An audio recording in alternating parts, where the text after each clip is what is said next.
પહેલગામ હુમલાનો જવાબ ભારતીય સેનાએ જડબાતોડ આપ્યો છે। પાકિસ્તાન સરહદમાં જઈને ભારતીય સેનાએ આતંકવાદી સંગઠનના ટ્રેનિંગ કેમ્પ ઉપર એર સ્ટ્રાઇક કરતા દેશમાં ઉત્સાહનો માહોલ છે। નવસારી શહેરના માજી સૈનિક સભ્યોએ સરકારની આ કાર્યવાહીની સરાહના કરી છે।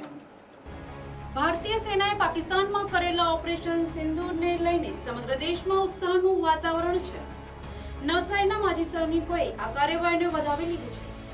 તેમણે સરકાર અને સેનાની આ કાર્યવાહીની પ્રશંસા કરી છે। માજી સૈનિકોએ પોતાના સૈન્ય જીવનના અનુભવો શેર કર્યા। ભૂતકાળમાં તેમની ફરજ નિભાવવા દરમિયાન તેમણે પાકિસ્તાન સામેની કાર્યવાહીઓમાં ભાગ લીધો હતો। તેઓએ જણાવ્યું કે પાકિસ્તાનને હજુ પણ વધુ કડક જવાબ આપવાની જરૂર છે। નવસારીના માજી સૈનિકોએ દેશની સુરક્ષા માટે ફરીવાર ફરજ બજાવવાની તૈયારી બતાવી છે। તેમણે જાહેરાત કરી કે જો દેશને જરૂર પડશે તો તેઓ સરહદ પર જશે।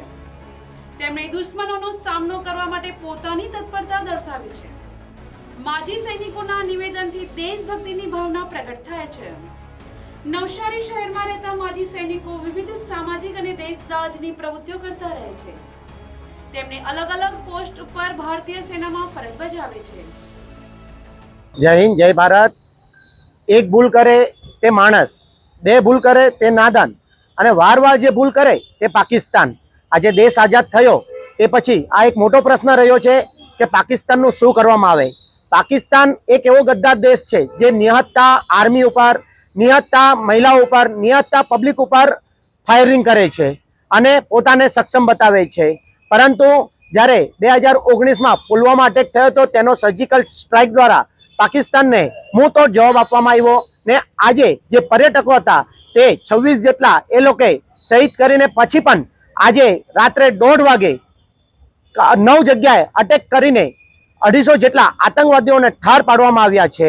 પાકિસ્તાનને અમે એક સૂચના જ આપીએ છીએ કે જો આવી રીતે પાકિસ્તાન વારંવાર કરશે તો પાકિસ્તાનનું નકશામાંથી નામો નિશાન મીટી જશે ને અમે એક્સ આર્મી મેન જે આજુબાજુમાં બધા ઉપસ્થિત છે તે પ્રોટોકોલ દ્વારા અમને પાછા જો બોલાવવામાં આવશે તો એક જીવતા જાગતા બોમ્બ થઈને અમે પાકિસ્તાન ઉપર બેસીશું ને પાકિસ્તાનનું નામો નિશાન મિટાવી દેશું। Report NTC news Navsari.